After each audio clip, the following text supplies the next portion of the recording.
A partir de agora, você acompanha Privatizar faz mal ao Brasil, um programa de política e formação sindical. Memória, geopolítica, cultura, esporte e sindicalização, o petróleo tem que ser nosso, são alguns dos temas que iremos abordar. Olá, ouvintes, internautas, aqui é a jornalista Rosa Maria Corrêa falando. É um prazer estar com vocês aqui para mais essa edição do Privatizar faz mal ao Brasil. Hoje estamos aqui na mesa com dois convidados bastante especiais, retornando ao programa, primeiro retorno ao programa, viu, Aloysio? Com muitíssimo prazer, o Aloysio Júnior, ele é presidente do Sindicato Nacional dos Moedeiros. Boa noite, Aloysio, tudo bem contigo? Boa noite, Rosa. É para satisfação nossa, em nome dos trabalhadores da Casa da Moeda, dizer a grande honra e satisfação que está aqui do lado do Bruno, do lado do Márcio, e poder estar contribuindo aí com essa discussão. Privatizar faz mal ao Brasil mesmo e ataca a nossa soberania nacional. Nunca estivemos tão perto de saber quanto isso é ruim para a gente, né? É verdade. E a gente também está aqui hoje com o Bruno Black, ele é poeta, ele apresenta um programa chamado Xexelento da Peri. Esse programa está sendo ouvido em pelo menos 9 países, incluindo, claro, o Brasil. Ele já chegou aos 35 mil de alcance de audiência no Facebook. Ele também mantém uma oficina literária, ele explora o dom das pessoas, como elas se olham. A gente vai conversar um pouquinho sobre isso com ele hoje aqui à noite. E também ele acabou de ser capa da revista Da Rua, é uma revista bastante legal, digital, da Zona Oeste e Periferia do Rio de Janeiro. Vale a pena vocês buscarem e conhecerem.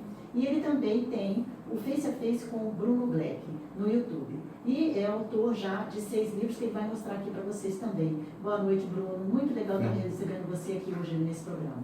Boa noite. Eu estou feliz, né? Primeira vez que eu entro numa rádio tão diferente. Nunca nem imaginei escutar tanto sobre petróleo. Só que petróleo e poesia deu uma boa liga. Como? E esse programa ele é coordenado pela Secretaria de Política e Formação Sindical do Sindipetra RJ, e a gente está aqui com o diretor dessa secretaria, desse núcleo, que é o Márcio Pinheiro. Boa noite, Márcio, tudo bem? Boa noite, Rosa. Boa noite, meus convidados adoráveis. E boa noite, ouvintes. Sejam bem-vindos ao nosso programa mais uma vez. Eu queria já começar debatendo uma notícia bastante grave que o Aloysio está trazendo para a gente, que é com relação à medida 902. Essa medida provisória, ela está tramitando no Congresso, e ela vai retirar a exclusividade da Casa da Moeda de fazer vários, como passaporte, papéis especiais, entre outros. E eu queria já começar a gente conversando sobre isso, com relação a isso, Aloysio, queria que você já falasse como é que está esse trâmite. Parece que no dia 10 de março, na próxima terça, isso vai ser votado. Foi o governo apresentou no mês de novembro a medida provisória 902, que ela trata que a quebra de exclusividade dos serviços da Casa da Moeda, que são serviços, obviamente, de interesse do Estado brasileiro, e ele tem pela sua natureza exclusividade, produção de cédulas de moeda, produção de passaporte, produção de selos postais e fiscais, como tem que ser, que você trata da questão da nossa soberania do meio circulante, você trata da soberania de dados em relação ao passaporte, e você trata do controle da Receita Federal, que é um modelo de soberania que é de garantir que as empresas cumpram o seu papel pagando seus tributos, e a Casa da Moeda acaba fazendo isso em relação ao cigarro e à bebida fria. Aquele selo que tem no cigarro é um contrato que a Casa da Moeda tem com a Receita Federal, que garante que aquele cigarro, a partir daquele selo, sofre todo o processo de tributação. E a mesma coisa com as bebidas quentes, que tem na garrafa de uísque, de cachaça, as coisas que tem aquele selo em cima das garrafas. E também o selo fiscal de bebida fria, que é instalado na linha de produção dos envasadores da Ambev, Coca-Cola e da Ipava, onde ao final do dia de produção você sabia quantos milhares de unidades de bebida fria que foi produzida e quanto aquela empresa pagaria de tributos referente àquele dia de produção. Para que você tenha ideia, Bruno e Márcio, esse serviço foi descontinuado em dezembro de 2016. Então nós temos 2017, 2018 e 2019 sem a Casa da Moeda prestar esse serviço de rastreabilidade e controle para a Receita Federal. A redução de tributos por ano está sendo em média 17 bi. E o Brasil já perdeu mais de 50 bilhões durante esses 3 anos da arrecadação de tributos de bebida fria, já que a quente continua. Agora eles estão discutindo lá um imposto impositivo com aquela briga toda por causa de 30 bi. Por causa de 30 bi, exatamente. E o sistema hoje que controla é a autodeclaração. Então, os envasadores de bebida, eles autodeclaram o Estado brasileiro aquilo que ele produz. E aí, infelizmente, né, nossos, vamos dizer assim, as indústrias brasileiras talvez não estão utilizando de toda a decência que ela precisa para que declarasse de fato o que está acontecendo. Você teve aí, né, uma redução drástica na arrecadação de tributos e, obviamente, a Casa Moeda, que ela ficava com 3 centavos de unidade de real a cada lata produzida, e esse valor era deduzido de PIS e COFINS na hora que os envasadores iam pagar. Isso fazia para a Casa Moeda, em torno de 3 centavos, ela arrecadava por ano 1,4 bi. Isso foi retirado da Casa Moeda, 60% da receita da Casa Moeda, e a gente funciona com a mesma estrutura que funcionou que tinha em 2016, em 2017, com 60% a menos do faturamento, que foi o ano, na primeira vez na história de 326 anos, que a Casa Moeda vai fazer agora, dia 8 de março, que é Dia Internacional da Mulher, mas é o dia de criação da Casa Moeda do Brasil, em 1694, foi a primeira vez que a Casa Moeda teve prejuízo, mas não foi um prejuízo fruto de incompetência administrativa ou operacional. Foi meramente o dono, que é o Estado brasileiro, que resolveu desmontar a estrutura econômica da empresa e tirou 60% da sua receita. E, por consequência, veio esse resultado, o que fez com que a Casa Moeda repensasse sobre a sua estrutura e agora está tendo um momento de recuperação. Nós tivemos um ano de 2019 já muito bom, né? E acredito que... Quer dizer, é tão rentável que mesmo com essas facadas ela sobrevive de bem, né? E nunca precisou de ajuda da União, muito pelo contrário. A Casa Moeda, nos últimos 10 anos, ela passou a título de dividendo para a União, investir em saúde e educação, na sua área social, mais de 1 bi de seu lucro. Porque 25% de tudo aquilo que a Casa Moeda lucra, ela repassa para a União a título de dividendo. É uma empresa que poderia, eu sempre digo isso, pelo serviço e a responsabilidade que é a nossa soberania, a Casa Moeda poderia até não dar lucro. Mas apesar de tudo isso, ela também dá lucro. Então, é uma empresa que serve o Estado brasileiro há 300 anos e tem todas as condições de continuar servindo por muitos e muitos anos. Daí mais na frente a gente vai estar contando outros serviços, para quais países nós já fizemos cédulas e moeda. É importante a gente estar dividindo isso. Mas essa medida 902, que tem uma comissão mista no Senado Federal, que tem como presidente a deputada do Rio de Janeiro, Benedita da Silva, que tem ali desempenhado um excelente papel, e tem como relator o senador do Mato Grosso do Sul, o senador Nelsinho Prade, que também tem tido uma postura muito republicana, abriu espaço para ouvir o governo, mas ouviu também os trabalhadores, a sociedade civil, fez uma audiência pública ouvindo o lado do governo, teve lá o secretário das privatizações, Salim Matar, teve lá representante da Receita Federal, representante da Polícia Federal, representante, o presidente da Casa da Moeda, representante do Banco Central, fizeram audiência pública no dia 12 de fevereiro. No dia 19 de fevereiro houve outra audiência pública também no Senado Federal. Estive lá falando pelos trabalhadores da Casa da Moeda, o sindicato, esteve presente o ex-diretor da área tecnológica da Casa da Moeda, o senhor Carlos Roberto, esteve presente um representante da Sociedade Numismata, né, que são colecionadores de moedas e medalhas, que teve uma participação, uma brilhante participação também, defendendo o legado da Casa da Moeda.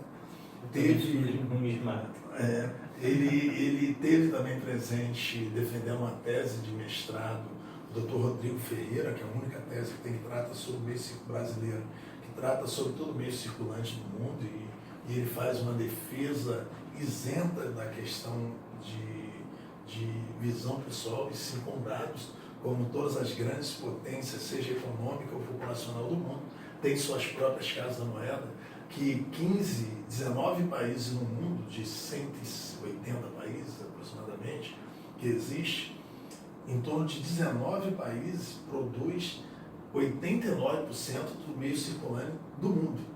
E esses 15, 19 países, são todos eles, ou quase 99,9%, são produzidos por empresas públicas.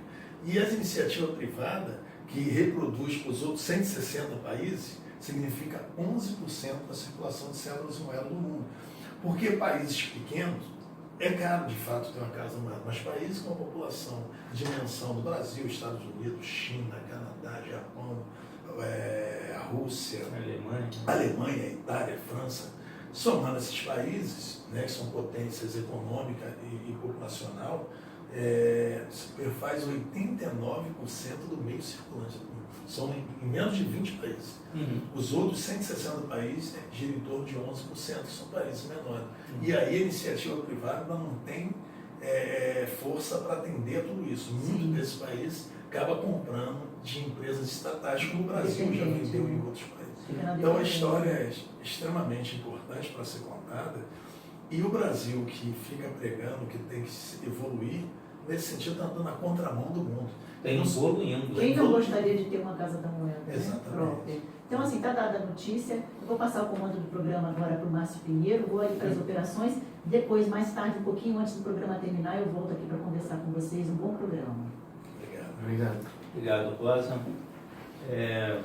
Bom, pessoal, agora já 8 e pouca da noite.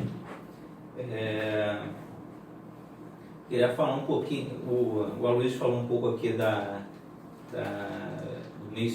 Casa da Moeda, do meio circulante, da defesa da Casa da Moeda, que ela é fundamental para a soberania nacional. Né? Nós batemos sempre nessa tecla da soberania nacional. Muitas vezes as pessoas não têm muita noção do que é isso, mas a soberania nacional significa a nossa liberdade. Tá? Então, não só a Casa da Moeda, mas a Petrobras também, a qual eu represento pelo sindicato, a Eletrobras, o Serpro, Dataprev, o Banco do Brasil, Caixa Econômica e muitas outras empresas públicas, que elas existem para atender uma necessidade do país, uma necessidade do Brasil, que não é atendido por empresas privadas. Né? Em alguns momentos não é interessante que seja privado e sim público, porque são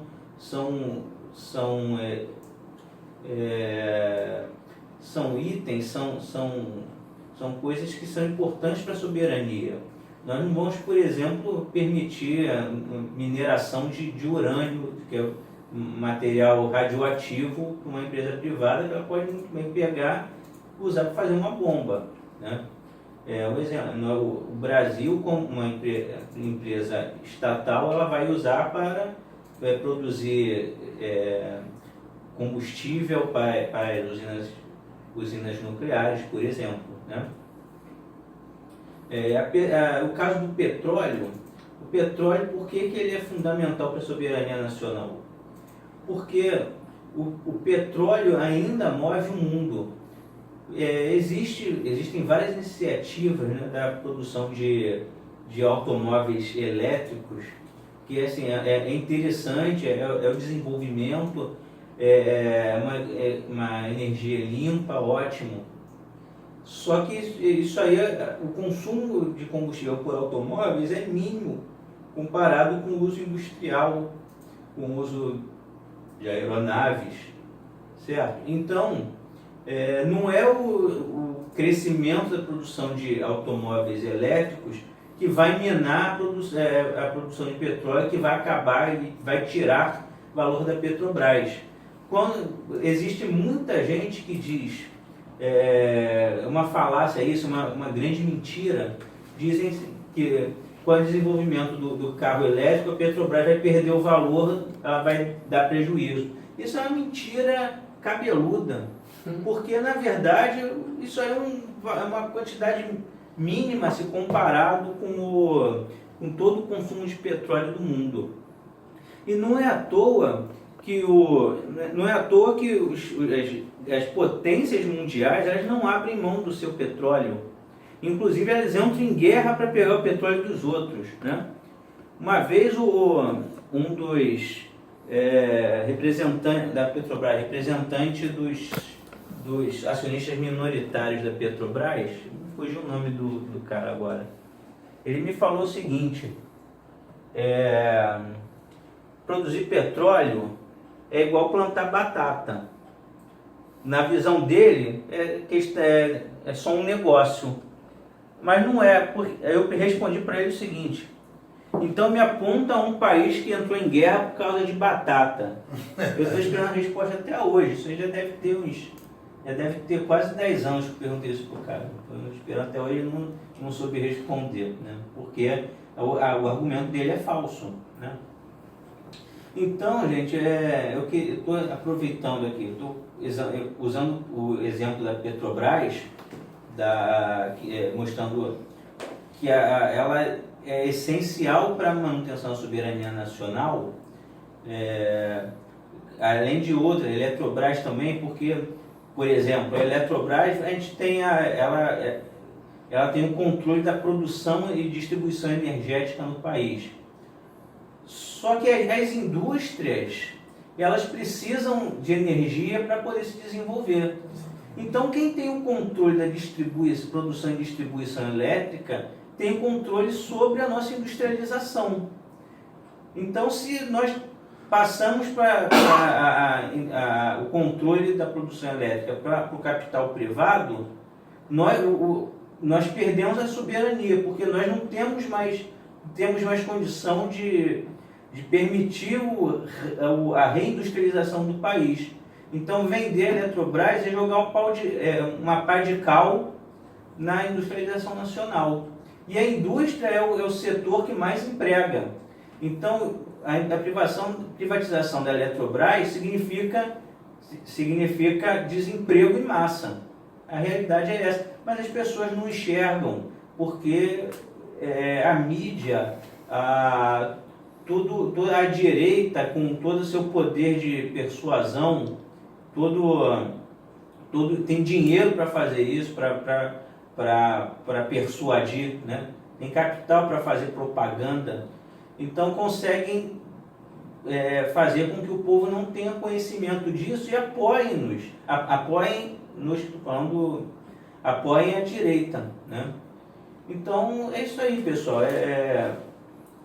Privatizar faz mal ao Brasil, porque acabar com a nossa soberania, acabando com a nossa soberania, acabar com a nossa liberdade, com desemprego, gera desemprego, e aí não sei o que vem aí, entregar para o gringo. Vou passar aqui para o Bruno, que ele é poeta, está fazendo um ótimo trabalho na Zona Oeste, região de Realengo. Deixa ele falar um pouquinho aí. Eu queria falar com ele aí para fazer um livro aí sobre o petróleo, sobre a indústria nacional, sobre a soberania nacional, né?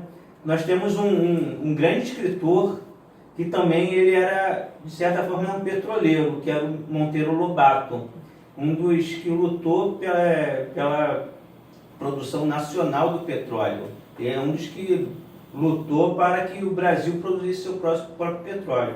Antes disso, eu queria lembrar uma história importante, lembrei agora. O Monteiro Lobato, eu estive estudando sobre isso, né, um tempo atrás. O Monteiro Lobato, ele estava procurando petróleo no Nordeste. E ele trouxe técnicos alemães para procurar petróleo. E nessa época, quem mandava no petróleo nos Estados Unidos já era fugiu o nome do canalha lá. Fugiu o nome agora. Mas ele sabendo disso, isso aí era a companhia de petróleo americana era uma só, era Standard Oil, né, na época. Eles vieram no Brasil, os técnicos alemães que estavam com Monteiro Lobato sumiram misteriosamente, um apareceu afogado em Alagoas, não sei se você sabe dessa história. E aí acabou essa procura por petróleo lá em Alagoas, né? Isso mostra que Rockefeller, né, do cara. Aí eu vi que o Brasil é sabotado pelos americanos. Não é o povo americano, não, os empresários americanos que são os donos do país, né? O trabalhador americano é igual ao trabalhador brasileiro, é o cara que é explorado. É um trabalhador como qualquer outro. Então não é o povo americano, é o empresário americano que está sempre sabotando o Brasil e sabota até hoje, né? É isso aí, eu falei um pouquinho de literatura do Monteiro Lobato. Fala aí, Bruno, sua vez. Eu posso começar com uma poesia então, pelo menos? Vai ser assim? Sinta-se em casa. Opa! Não sinto uma fonte meio torta, brincadeira. Eu sou bobão. Aqui. Livro Perdas e Ganhos, eu vou ler recitar uma poesia desse livro. Ele tem um lema: quem nunca teve perdas e ganhos no amor, que atire o próprio coração. Somos fortes, perfeitos, né? Todo mundo, ó, ninguém tem problemas no amor, né? Então, essa poesia se chama Sacrifico o Meu Coração. Erramos juntos, somos tão cabeça dura que fazemos dos nossos medos o fim dessas voltas tão sonhadas. Deixamos nosso tempo parado por tantas impulsividades e não crescemos. E tão pouco compartilhamos momentos maravilhosos em vida. Acorda. Tô tentando. Tenta ser menos. Tô tentando. Tenta tentar, sem ser tentado a parar de errar, senão iremos parar de se amar. Sabe quando sabemos que podemos vencer juntos e não conseguimos enxergar isso nem separados? É o nosso caso.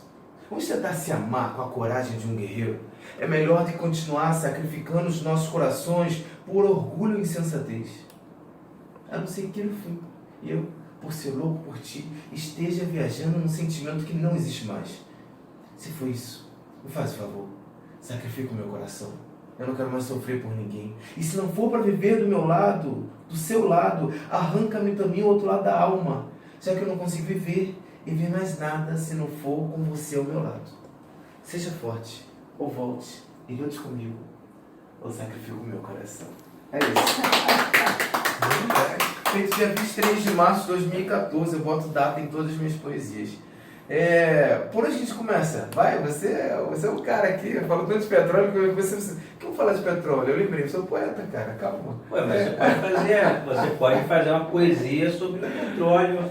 É um novo mundo, né? Um novo mundo para você. Casa da conhecer. Moeda, tanta coisa que não sobre a sabia. Casa da Moeda, exatamente. A Casa da Moeda faz parte, acho, do seu mundo quanto cidadão, espaço geográfico também. Obviamente, além de ser o petróleo que gera, de fato, o combustível do nosso país, e a Casa Moeda produz aquilo que é o sonho em espécie, né, na questão da pessoa em busca, obviamente, de forma decente, né, ter uma ambição saudável de ter o seu dinheiro, conquistar a sua independência econômica, e as pessoas sonham muito próximo daquilo que o tio Patinhas, né? Tio Patinhas Sim. Tinha uma piscina de moedas. Então, o dinheiro faz parte do pensamento de cada um, do dia a dia, do sonho. E ela está ali, a Casa da Moeda, na Zona Oeste do Rio de Janeiro, em Santa Cruz, vizinha. Finalzinho de Santa Cruz, né? Sabe que a Casa da Moeda tem uma lembrança muito mais afetiva do que a questão do cidadão, porque eu passei a minha infância inteira ali em Itaguaí. Então a gente sempre passava, eu passava lá, tinha uma época que era de trem, aquele trem macaquinho passava ali atrás. E os ônibus, eles davam uma volta por dentro, eles passavam sempre ali, né? Exatamente. Então, sempre que eu passava ali, a gente falava Casa da Moeda. Eu não existia nada ali ao redor, era só ela. Parecia que era uma coisa deserta, né? Para você ter uma ideia, hoje ali é um distrito industrial.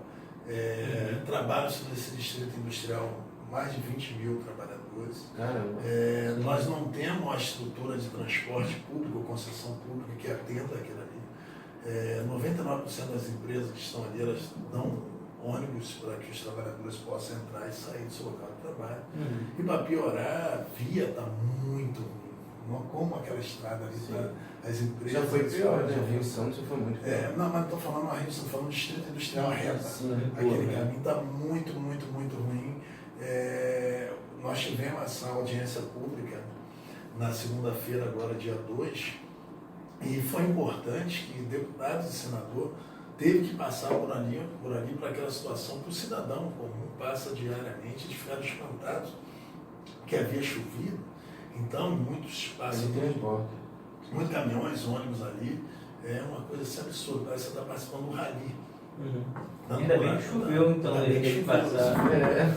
Para mostrar a realidade, e a Casa da Moeda ali. E nessa audiência pública, eu lembro bem que a deputada Benedita da Silva estimulou as pessoas a se solidarizar com os moradores de Realengo que tiveram ali perderam quase tudo, muita gente É perdeu. muita gente. Né? Eu acho que a gente precisa, de fato, ali ser solidário, apoiar, ajudar naquilo que for possível, porque a gente já está vivendo um momento de tanta dificuldade no nosso país, né?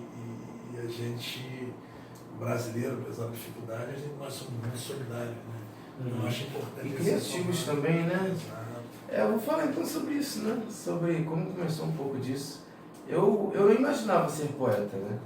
Falou Casa da Moeda, já me lembrou assim, como é o meu caminho de prosperidade. A gente pensa muita coisa quando fala dinheiro, né?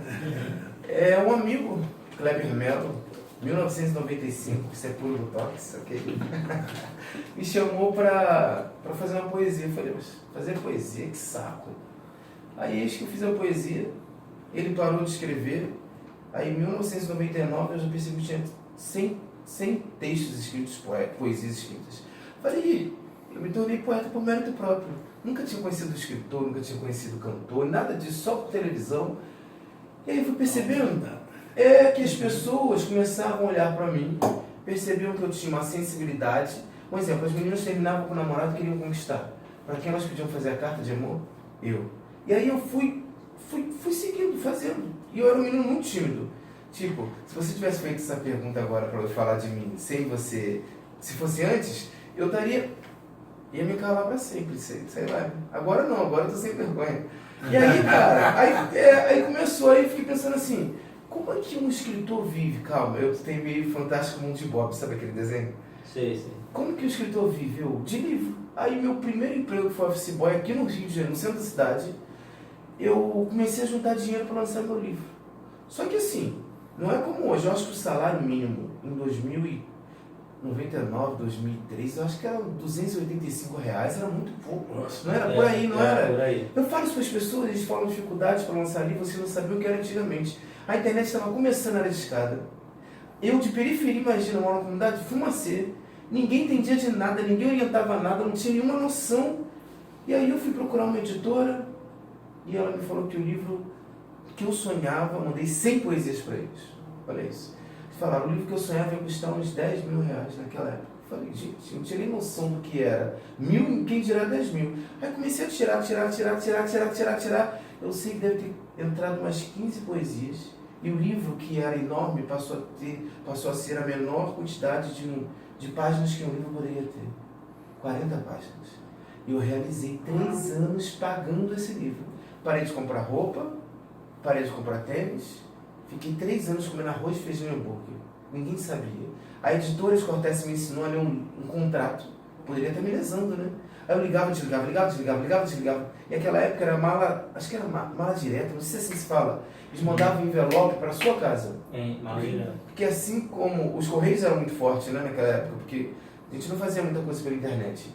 Meu amigo, eu sei que deu tudo certo e aí eu consegui depois de 3 anos lançar um livro, que foi a primeira edição desse livro aqui.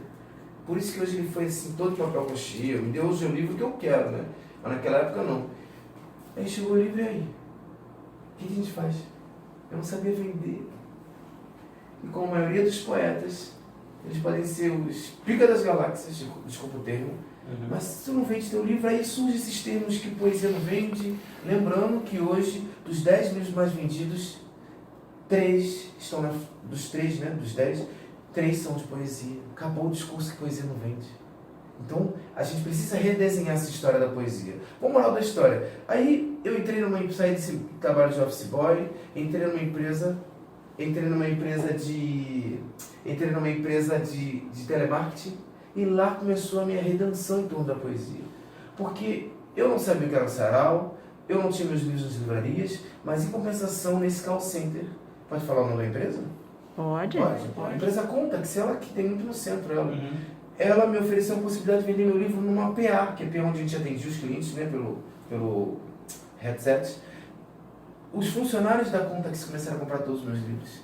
E aí num dia saíram 80 cópias, saíram 150 cópias em 2 semanas, até o momento que eu parei de vender, olha isso. Porque eu era ainda um menino tímido, eu achava que eu estava me vendendo. Minha poesia não pode ser vendida dessa forma. Como que pode? Olha que maluquice. Parei de vender, fiquei um mês, as pessoas, cadê o livro? Não, estou me sentindo sujo vendendo minha poesia. E aí eu fui trabalhando isso, fui desenvolvendo isso tudo, estou correndo a história que eu sei que é pouco tempo, até que eu lancei esse livro aqui em 2007. E eu parei de lançar livro. Eu lancei 4 livros de uma vez. E aí quando foi em 2014, eu vi uma pessoa falando que o Jô Soares, Manuel Carlos, eles têm de 5 a 7 ou 10, sei lá, que faziam a revisão ortográfica do livro. Revisores, isso sumiu a palavra. E eu falei, caramba, se esses caras têm toda essa estrutura e estão aí, por que eu não posso continuar? Aí eu voltei, só quando eu voltei, o mundo já era de internet, já estava no e-book chegando. E eu falei, se eu continuar do jeito que eu estou, eu não vou crescer com a minha carreira. Tímido desse jeito. E aí eu resolvi lutar contra a minha timidez, gente. Comecei a virar meu produtor, comecei a virar meu empresário. E aí começaram milhares de conflitos positivos, porque é muito difícil. Eu que escrevi o dia inteiro ter que parar para me produzir. Vai imaginando, a mente de um menino de comunidade, todo o dinheiro que eu tinha investido em mim. Aí fui para uma editora que era aqui no centro do Rio e falei com eles. Eu gostaria de saber o que vocês têm para me oferecer. Aí eles falaram assim, você é poeta ou empresário? Eu falei, eu tenho que mudar minha história a partir de hoje. Aí eles falaram, não podemos botar seus livros nas maiores livrarias do Brasil. Eu falei, sério? Sério. Botaram na Saraiva, na Cia dos Livros, tudo quanto é editora. Esse livro aqui vendeu bastante, que R$2.000 dele, porque é dividido para 4, né? A gente bota nos sites. Parte desse livro financiou esse livro, mas eu não vou imaginar loucura. Eu comecei a virar um cara midiático, comecei a gravar muitos vídeos pela internet, comecei a perder minha timidez. E aí começaram muitos acidentes positivos, como ter um programa. Me chamaram para participar de uma rádio, que era do Hospital Lício da Silveira, e essa rádio, a menina falou assim para mim, eu não posso mais continuar o programa, preciso sair, você pode ocupar esse espaço? Aí tinha eu e uma menina chamada Kátia Pires, nós ocupamos e ela falou, pode ser do meu jeito? Ela falou, pode. Aí foi meu primeiro projeto de periferia, assim, com visibilidade, que era os Descabelados. Só que aí depois eu comecei a perceber que a Kátia era incrível, mas ela era muito acadêmica, muito técnica, e eu sou muito assim, povão, falava, vamos peidar, porque isso faz bem para a saúde. Não, povo brasileiro. O que ele quer dizer é que peidar é um sentido. Ela parava todo o programa, eu falei, ela não está errada, mas não tá, o casamento perdeu a sintonia. E aí eu comecei a perceber que eu estava crescendo com meus sonhos, e as pessoas começaram a me olhar. Esse menino de Realengo, esse cara da Zona Oeste, e no Rio de Janeiro, e de periferia. Eu comecei a ver que o olhar deles era de xexelento. Chegou xerento, porque eu já comecei a fazer turnês. Eu ia para São Paulo, para Minas Gerais, tudo com os meus livrinhos, vou lá, faço eventos, rádios, todos os locais. Eu tinha que dar um nome ao programa. Só que isso nunca me oprimiu, porque além de ser negro, favelado, né? Eu falei assim, olha como eles me olham, xixelento. Eu sou de onde? Da Peri. E quando eu subia no palco, quando eu recitava minha peça, as pessoas falavam, quero comprar teu livro, onde a gente compra teu livro? Senta aqui com a gente. Eu falei, não, senta aqui comigo, vocês que me deram atenção, pô, com muito carinho, né? Que eu não sou de dar patada nesse sentido. Aí eu comecei a perceber que esse xixelento estava começando a tocar o coração das pessoas. Pronto, aí virou meu livro, Xixelento, virou meu projeto, programa de... Qual é a base desse programa? Tem quanto tempo isso? Vamos fazer 2 anos e meio. Recente. Qual é a base desse programa? É fazer... no Facebook, né? Isso. Sim, a gente bate muita audiência no Facebook. É dar oportunidade a todos aqueles que não têm oportunidade. Então, se eu encontro você agora na rua, no trem, ou se você manda um contato, eu não quero nem escutar o que você pensa. Eu quero que você me diga o seguinte, você acredita no que você faz? Acredito. Então você pode vir no meu programa. Se você canta, se você atua, se você... Então é um programa de bastidor. E é de 30 a 60 pessoas por segunda-feira. Ele era dentro da rádio, ficou muito pequeno, porque o nosso estúdio era menor que esse, e lotava de 60 pessoas. Assim, todo mundo grudado, uma festa. Batendo audiência, chegava a 180 mil pessoas assistindo.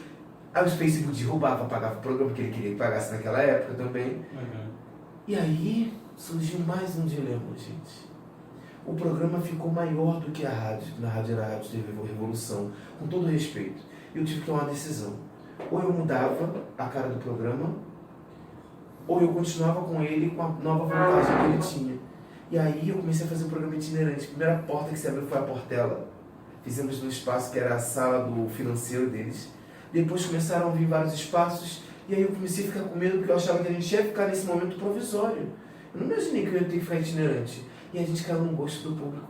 Porque até então o público vinha até a mim. Eu comecei a ir até as pessoas, meus amigos. Houve uma revolução na minha vida e na vida das pessoas. E agora a gente é parte oficial da Cidade das Artes, primeira e segunda-feira do mês, fizemos no Museu de Arte do Rio de Janeiro, fizemos em muitos lugares tops, Portela abriu as portas, tem mais lugares, aqui Campo de Santana, o Salão Carioca do Livro, vai imaginando lugares incríveis, fomos chamados agora para fazer aqui na Biblioteca Parque, mas só que eu não podia abandonar a periferia. Todo programa é próximo de um BRT ou do trem, porque a maior parte das pessoas não tem condições, eles dão um calote, infelizmente tem que dizer sobre isso, que a passagem é muito cara, eles dão um calote para estar... Ou dá um calote ou dorme aqui pelo centro. Exatamente. E só que aí eu falei, não, então a gente não pode perder nossa essência. Comecei a invadir as áreas periféricas, comunidade de Fumacê, Cafofo, em Bangu. Essa segunda agora vai ser... Vai ser na OAB da Barra da Tijuca e na outra vai ser na Cidade de Deus. Fizemos na Vila Kennedy, onde já teve intervenção, inclusive no mesmo dia teve tiroteio. Vai imaginando, então eu estou na periferia, eu estou fora dela. Esse ano vamos estrear dia 25 de maio na Bahia, no Pelourinho. Vamos estar dia 9 de novembro em São Paulo. E assim, eu estou seguindo o meu sonho. Isso tudo a gente analisa que é uma Sim. carência que tem, Sim. que esse Estado possui, de oportunidade para as pessoas que têm talento, que têm um trabalho nessa Exatamente, área cultural e que não têm oportunidade de mostrar em nenhum lugar. É impressionante a falta de lugar, Sim. né, que as pessoas têm para apresentar o trabalho É delas. verdade. E eu não ganho um centavo para mim desse programa. Os apoios que tem, as pessoas pensam, falam, como está conseguindo isso tudo? Fizemos matéria para a JTV, mostrando o programa e a minha comunidade. Isso tudo, as pessoas foram reduzindo os meus gastos. Tem a prefeitura que paga a internet para rodar no Brasil inteiro. Tem o menino da minha comunidade que corta meu cabelo de graça, que eu não gasto R$10 por semana, que economiza R$40 por mês. Tem o outro que, a ótica da comunidade do Batã, que paga a minha passagem. É o antigo e bom intercâmbio. Exatamente, e tudo graças ao povo. O povo está lá, é muito mais ao povo do que o cenário de cultura da nossa cidade. Porque as pessoas querem mudança, mas eles são muito preconceituosos. Muito. Que às vezes eu bato na porta de um espaço cultural e eles são extremamente grosseiros, extremamente brutos. E aí depois que eles vão ver o resultado que a gente está fazendo no público, eles vêm te tratar com carinho. E aí eu estou optando agora ao contrário. Tipo, Vila Kennedy, a gente fez um espaço de cultura, mas agora eu quero fazer na casa do morador. Porque ele vai nos receber com carinho. Fizemos agora um Dennis Burger. Eles dão almoço, café da manhã para todos os meus convidados. Eles testam o som. Esse dia eu vou. Ele disse que eu queria, eu quero no Isso, dia do Burger. vou te agendar dia 30. Outra coisa, não é uma empresa de cultura. É uma pizzaria, uma hamburgueria. E o cara gostou da minha luta, abriu as portas e fazem tudo. Chego lá, boto o tripé e Deixa fecho. eu só fazer uma intervenção, se Sim, claro. Estamos aqui Márcio, para isso. Falei muito, né, a gente? Rosa não te permitir. Eu sou morador de Duque de Caxias, do bairro Corte 8, comunidade mesmo. E eu vou completar 50 anos. E o sonho meu e da maioria dos jovens na minha comunidade era ser jogador de futebol. E eu fui educado que um homem, pelo meu pai, que é soldador, ajudou a construir essa refinaria pelo país afora, que o homem tinha que ter um ofício, uma profissão. E eu era muito jeitoso em matemática, e meu pai falou assim, você tem que ser torneiro mecânico. Então eu com 13 anos, perguntava o que eu queria ser, eu queria ser torneiro mecânico.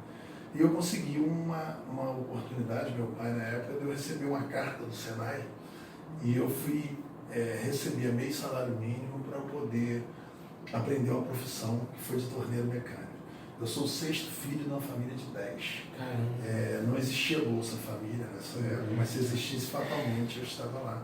Por minha mãe ter a oportunidade, obviamente que o Estado brasileiro nos serviu de alguma outra maneira naquela época. Eu lembro que na escola a gente ganhava leite para levar para casa, tinha outras coisas assim que eu me servia. E depois a vida, eu tornei torneiro mecânico, fui estagiar na Rede Ferroviária Federal, virei funcionário público federal, na verdade com 17 anos, eu estagiei lá e depois fui contratado definitivamente em 1989, e eu com 19 anos já era funcionário público de uma empresa pública federal e tive uma oportunidade a partir do ofício. Mas infelizmente eu não fui a regra. Eu fui uma exceção. E depois eu vi o país nosso desenvolver algumas oportunidades a partir do terceiro setor, que foi das instituições, ONGs, que você tinha grandes parcerias.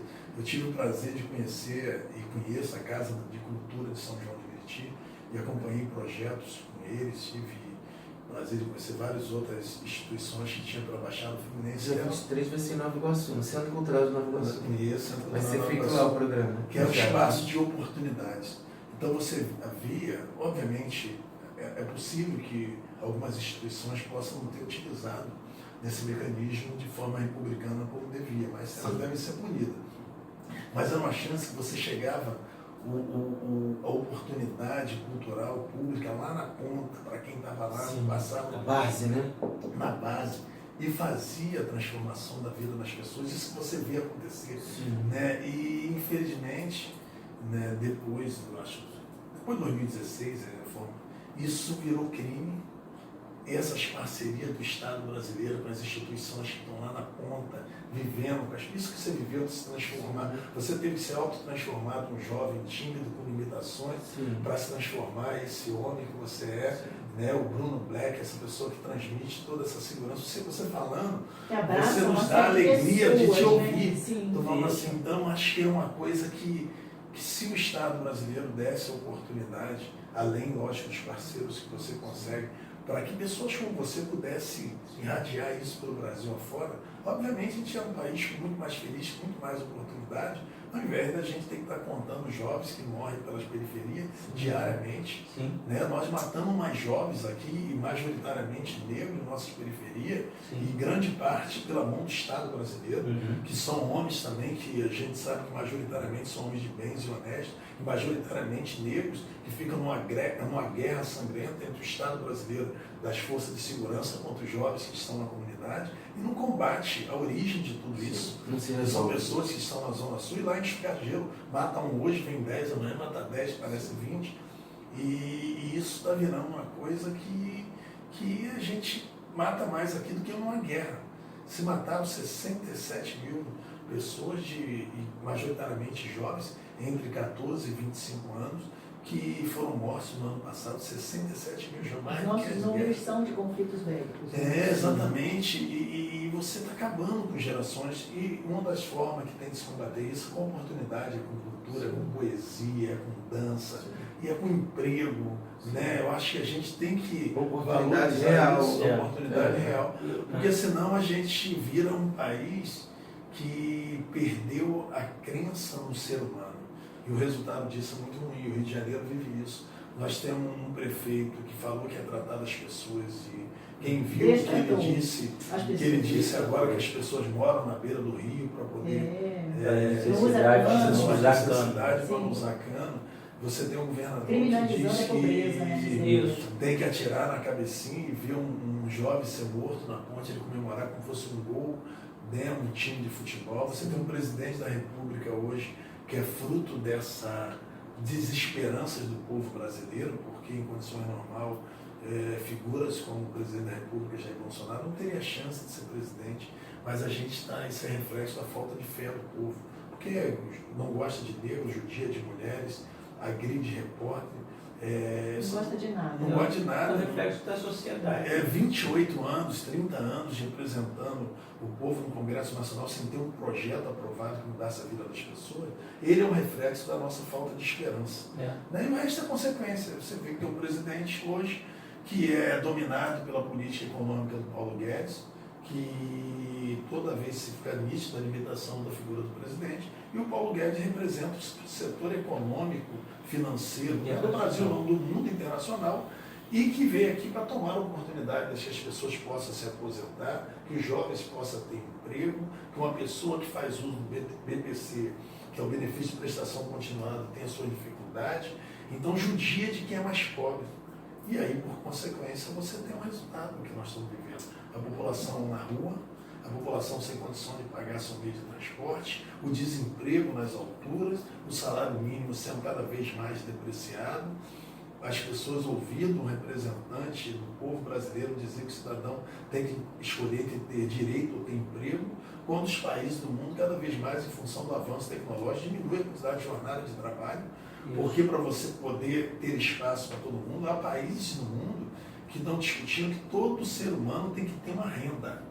independente de ser pobre ou rico, porque o emprego, todos têm que consumir, todos têm que comprar roupa, todos têm que comer, todas as pessoas têm que beber água, as Na pessoas têm que verdade, se esse alimentar. capitalismo deles chega a ser às avessas. Né? Exatamente. Porque se você não tem moeda circulando, você não tem as pessoas gastando, você não tem o consumo, que capitalismo é esse também? Nós Que se pretende com isso, quer dizer, é só a política do Nós dinheiro, né? condenamos Que a já acumula, presidente, nós condenamos a presidente da República que ela subsidiava o valor do combustível na ponta para quem usava lá, para botar gasolina nos seus carros, para o transporte, para o diesel, porque subsidiava, porque aquilo ali você barateava o preço do gás, o preço do combustível, e aí as pessoas foram induzidas pelos veículos de comunicação, dizendo que aquilo estava quebrando o país e agora que está certo. Vincular o preço do gás de cozinha, do combustível ao mercado internacional, onde você paga R$5 hoje num litro de gasolina, onde você paga R$100 num gás de cozinha.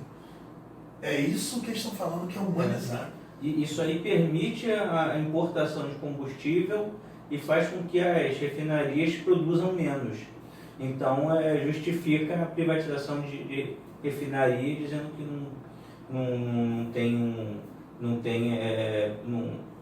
produz pouco, né? Que não tem tipo uma assim, boa o pessoal eficiência. tá brincando que fizeram um vídeo que está circulando, que é assim, talvez os ouvintes alguns já tenham visto, aí, principalmente a categoria petroleira. Né? Você tem, por exemplo, você tem lá a sua casa e você tem lá um pé de banana, né? Uma bananeira. Então lá cheia carregada de banana. Mas você não quer comer a banana ali.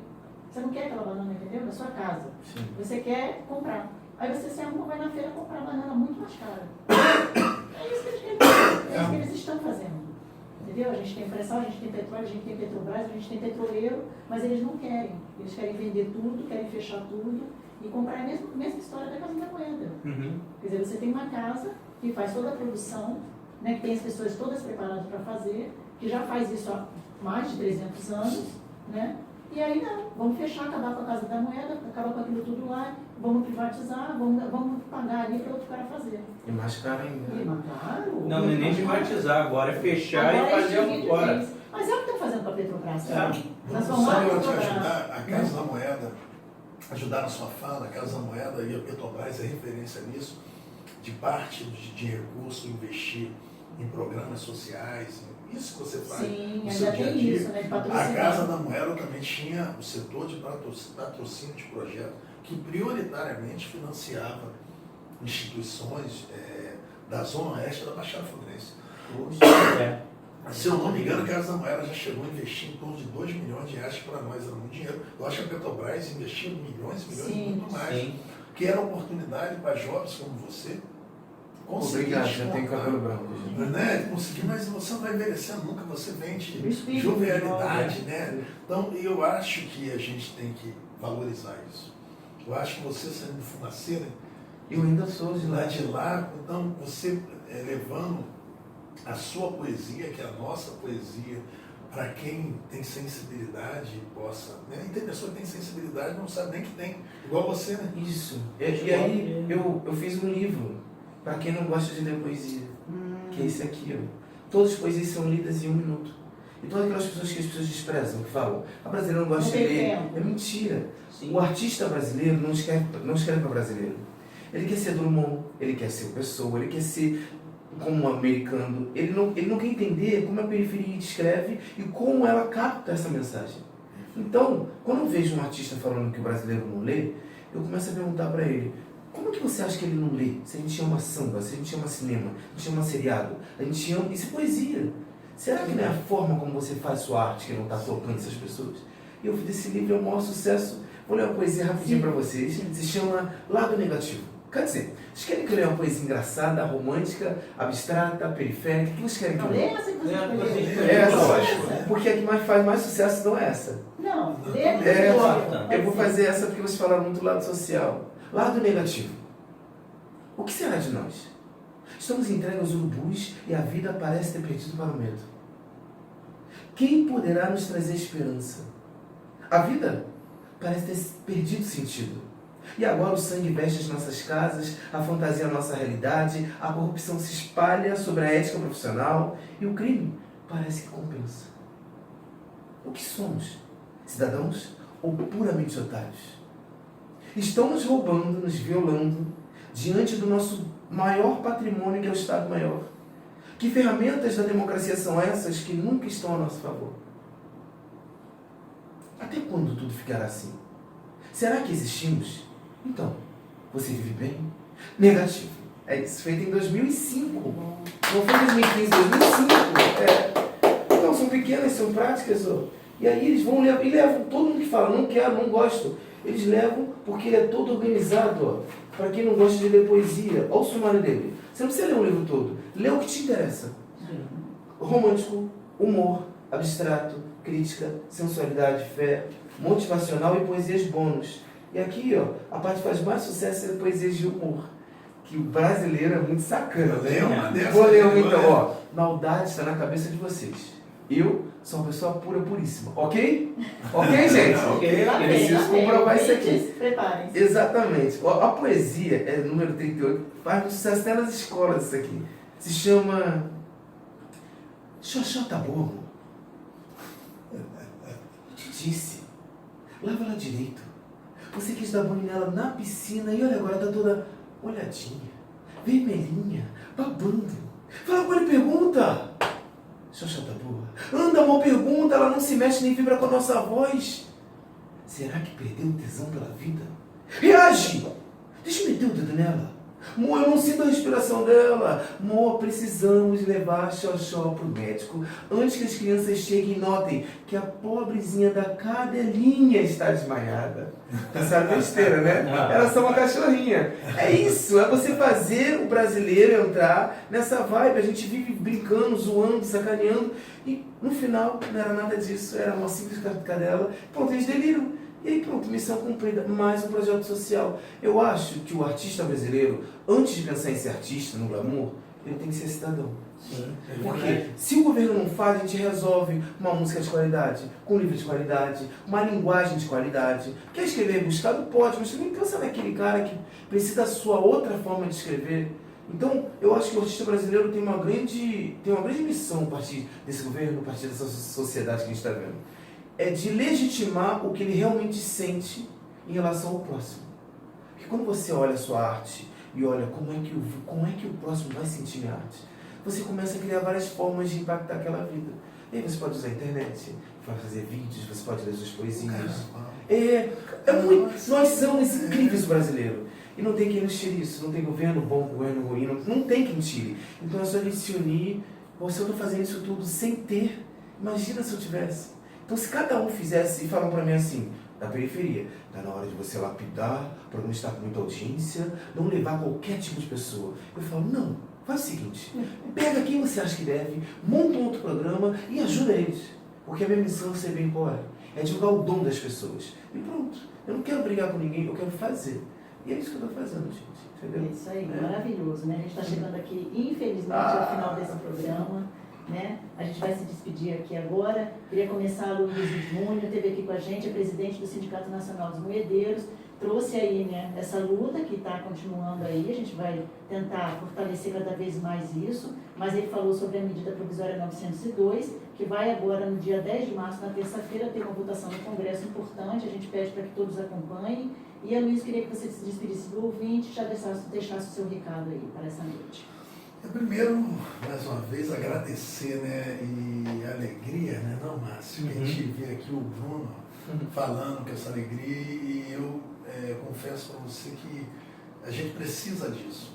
A gente está vendo um momento muito difícil, né, você vê, no caso lá, a gente na luta pela soberania nacional, eu tenho participado de muitas lutas em conjunto com petroleiros, com eletricitários, com o pessoal do Correios e outras instituições aí, o Inmetro, o Dataprev, você acaba percebendo que pessoas que puseram o seu sonho, foram lá, se dedicaram, fizeram o seu concurso público e queria servir a sociedade brasileira e hoje se vê nessa situação de ver todo o teu sonho, teu esforço destruído. E eu falo isso porque eu também, como muitos, somos fruto de concurso público, então você concorreu com centenas de milhares de pessoas.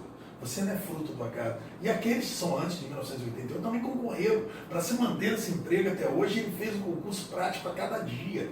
É merecedor de estar ali.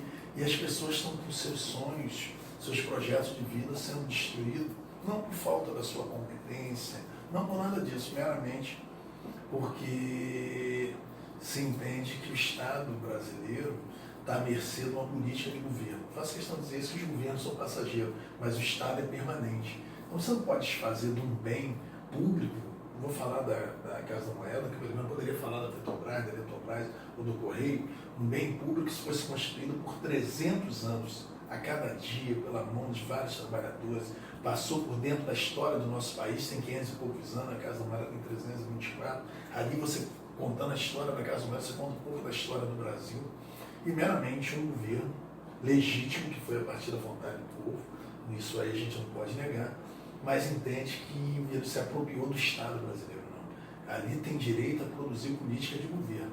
Para você alterar o Estado brasileiro, você precisa de discutir isso com a sociedade de maneira franca e aberta, porque o dano que você pode provocar leva muito tempo a reverter. O que diz aí que vive a população de Brumadinho, tudo que foi feito lá, Cavalo do Rio Doce, e agora a gente tem lá no Maranhão, lá, que se fosse ainda uma empresa pública, todo dia na notícia do jornal, está lá, vai cometer um outro crime lá, que está levando minério para fora, que está lá, tombou a Vale do Rio Doce. E você, as pessoas estão muito entristecidas, e ver você falando dá esperança a partir da poesia, a partir do sonho, que a gente é possível passar por isso e a gente transformar esse momento que a gente está vivendo. Então, agradecer, também não posso falar de poesia, de cultura, dar os parabéns à Viradouro, que foi campeão do Carnaval do Estado do Rio de Janeiro, mas eu sou apaixonado pelo samba que a Mangueira fez, e a nossa querida Escola de Duque de Caxias, acadêmico de Grande Rio, contou uma história de um vizinho nosso, Joãozinho da Gomé, pregando a questão do respeito à religiosidade, à fé dos outros, né? Eu respeito o seu amém, você respeita o meu axé. Sim. Eu acho que é extremamente importante a gente viver num ambiente de respeito. Então, os parabéns a acadêmicos de Grande Rio, de Duque de Caxias. Não foi dessa vez que ganhamos esse carnaval, mas a população de Duque de Caxias está cheia de orgulho para fazer a poesia, contar a história de Joãozinho da Gomé para o mundo e ter aquela recepção e ser a segunda colocada.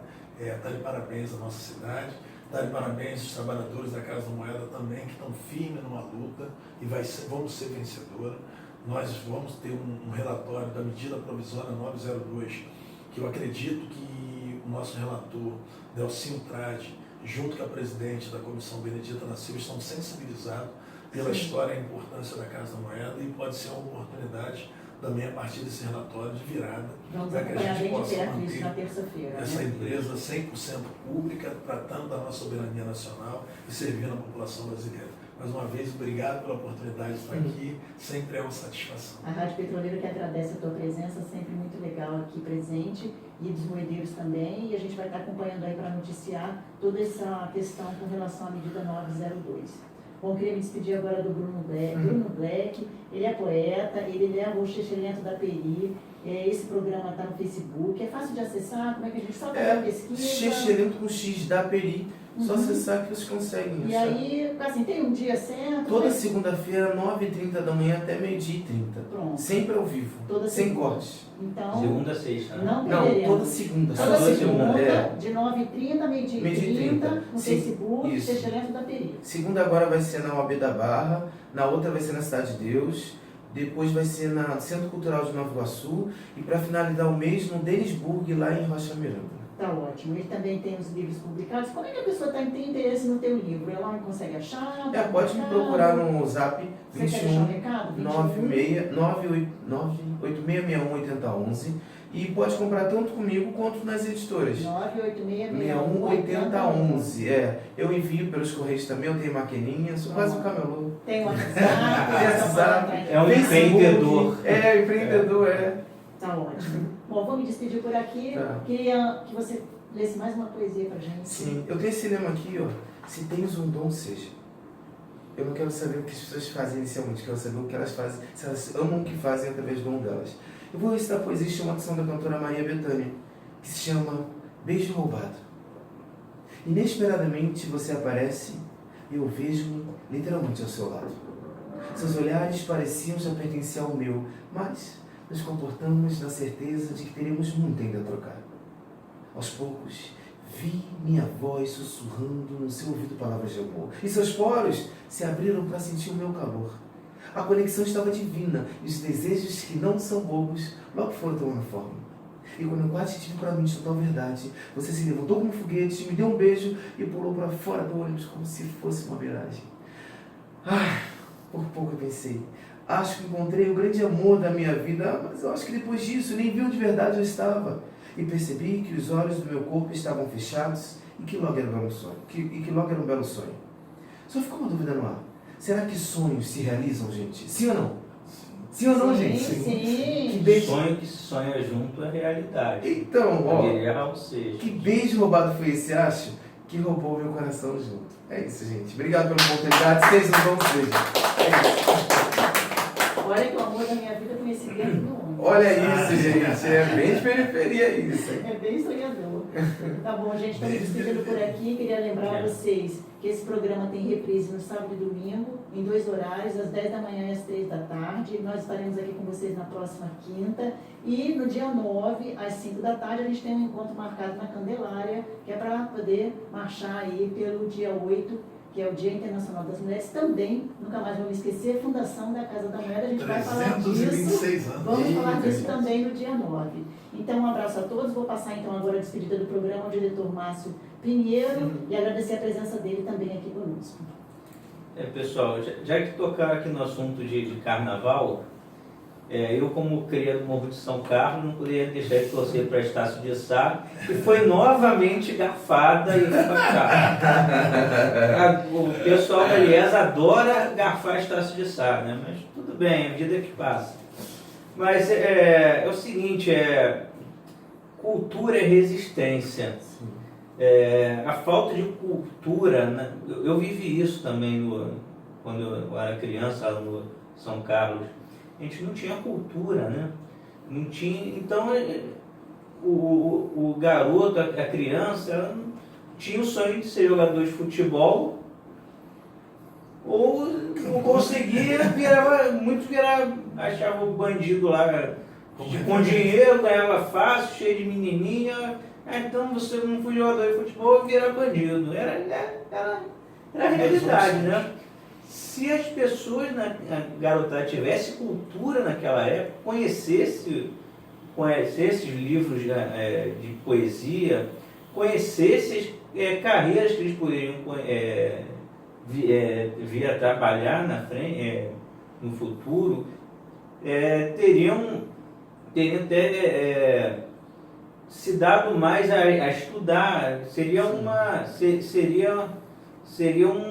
ajuda, né? Seria um estímulo ao estudo, a seguir uma carreira, né? Então a falta de cultura na periferia ajuda a não existir futuro para todas aquelas pessoas. Não dá perspectiva, exatamente. Então, então o que você faz é importantíssimo, tá? E tem que ser apoiado, tem que estar, dependendo aqui do SINDIPETRJ, estamos juntos aí, vamos dar todo apoio. Amém. Nosso camarada aqui, o Aloísio, também estamos juntos sempre na defesa da soberania nacional, da Casa da Moeda. E privatizar faz mal ao Brasil. Até a próxima. Valeu, pessoal. Tchau, gente. Obrigado. Valeu. Privatizar faz mal ao Brasil, um programa de política e formação sindical. Aqui nós discutimos memória, geopolítica, cultura, esporte e sindicalização. O petróleo tem que ser nosso. Fique conosco aqui na Rádio Petroleira. E não perca a próxima edição do Privatizar faz mal ao Brasil.